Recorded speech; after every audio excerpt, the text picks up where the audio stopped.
It is D-Day, the 6th of June 1944.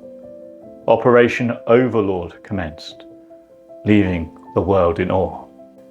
The planning started in 1943, bringing allies together to make our world free.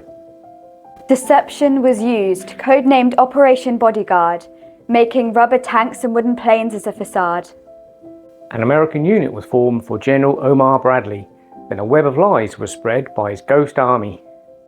Much more was done to keep the Germans in the dark.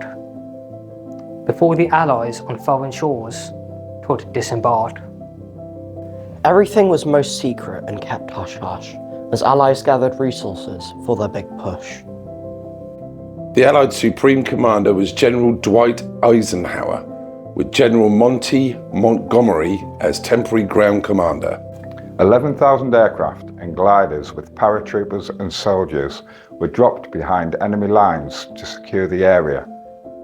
More than 5,000 ships, the biggest armada ever seen, sailed from the British shores and our fields of green. Monty's battle plan was written in one sheet of paper, set for June the 5th, day of their departure. But bad weather caused a 24-hour delay. Then conditions changed, and they were underway. British, American, Canadian and many other countries were together thrown, going to fight a war, something many had never known.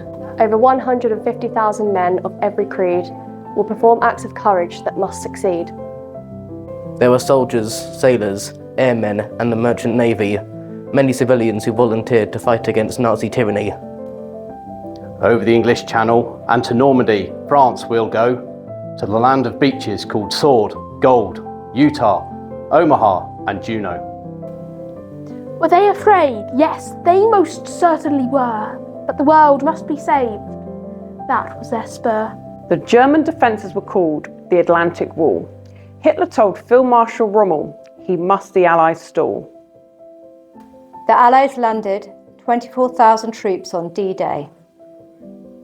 Commencing at 6:30, then things went into disarray. Wind and rough seas helped landing craft miss their mark, putting the plan in jeopardy from the start. Fierce resistance was put up by Germans guarding the beaches. The time had come to fight, no further need for speeches. Beaches were mined, barbed wire laid, metal tripods and many hazards were set to kill, maim and make things awkward. Over 10,000 casualties, the Allies had their first day. With over 4,000 dead, a heavy price to pay. D-Day made heroes in that hell unknown, helping turn the tide of war as the enemy were overthrown.